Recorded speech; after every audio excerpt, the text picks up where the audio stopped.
Salut à tous, c'est Alex pour Isaiah Fishing. Là on part pour une petite pêche rapide, hein. On est en fin de journée, c'est super couvert. Après les fortes chaleurs ces derniers jours, il y a pas mal plu. Donc on va voir, ça a dû influer un petit peu sur l'activité des brochets. Je vais commencer avec un petit jerkbait bien coloré, hein, parce que l'eau est un petit peu marron. Et puis on va voir, hein, on va essayer d'attaquer un petit peu et puis on s'adaptera si besoin. Allez, c'est parti.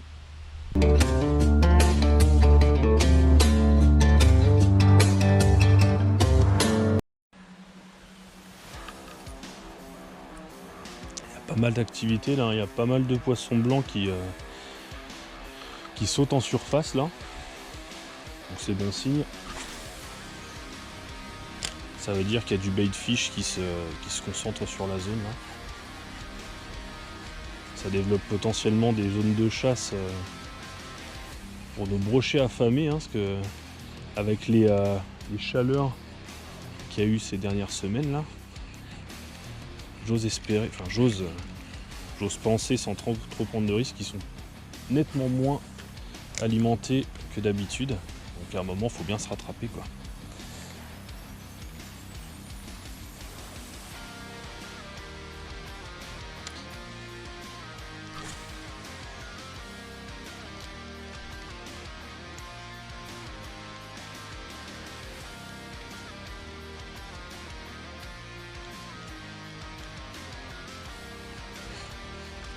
Voilà, une tape. Il doit y avoir du chevel ou de la perche là qui est malheureusement trop petit pour engamer le leurre. Mais bon, ils y vont. Je sens les tapes là. On va insister, hein, il y a peut-être le grand fer qui va se décider.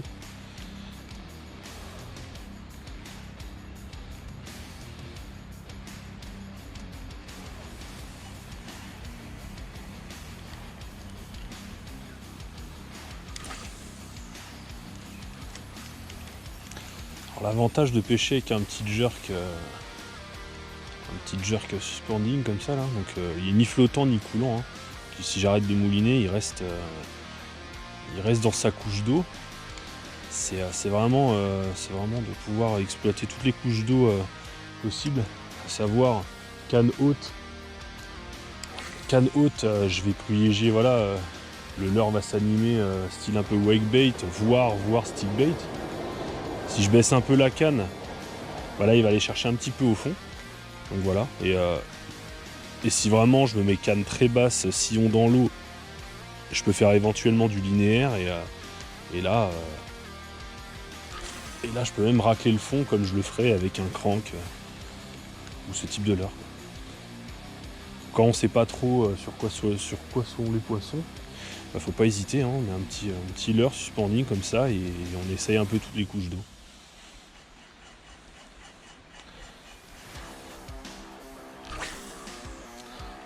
Vraiment pas mal par là-bas, je vais insister un petit peu là. Il y a très peu de fond, je vais bien garder la canne haute parce qu'il y a pas mal de rochers.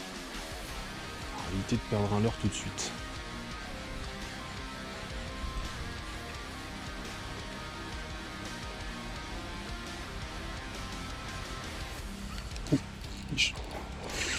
Yes.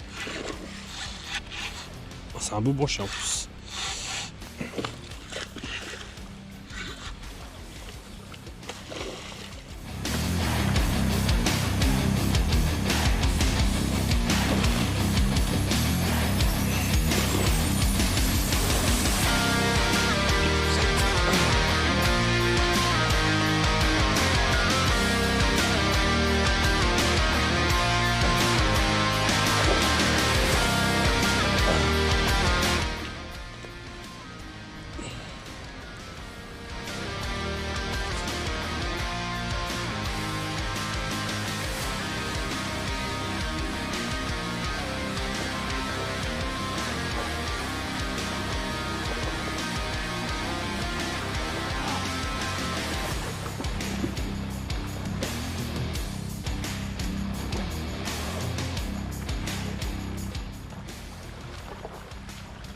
Bon bah voilà, un joli brochet, hein, je l'estime environ 75-80.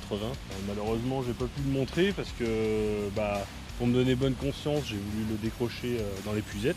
Sauf que à peine décroché, monsieur s'est fait la malle et a décidé de passer par au-dessus du filet. Au moins il est parti en bonne santé et puis voilà. Allez, c'est parti, on continue.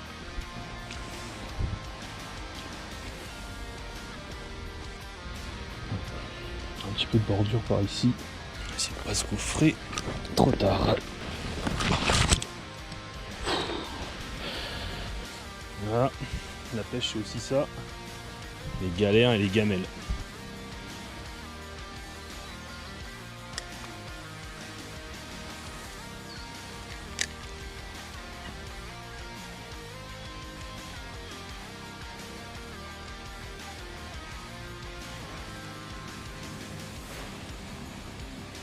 Ouf. Oh l'attaque.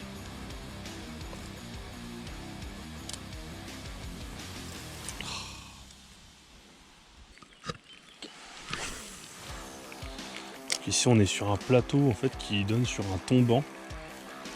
Là, on est sur la Moselle navigable. Donc, ce qui est intéressant dans ces zones là, c'est que il y a des petits amas de végétation là et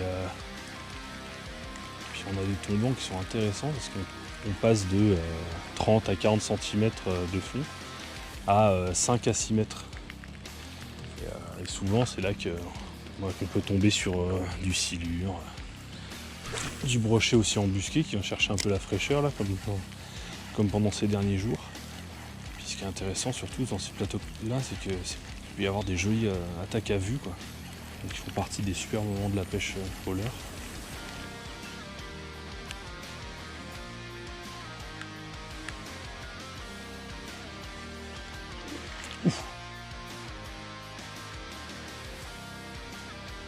Ouh l'attaque.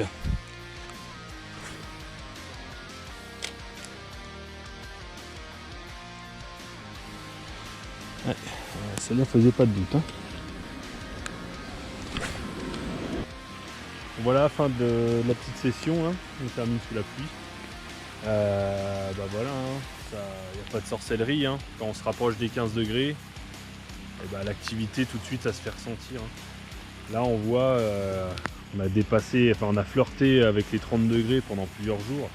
Là il se remet à pleuvoir, un petit peu de vent, des écarts de température assez importants. Et voilà, sur la base de la barre des 15 degrés, on voit que les poissons sont de nouveau très actifs. Allez, à la prochaine!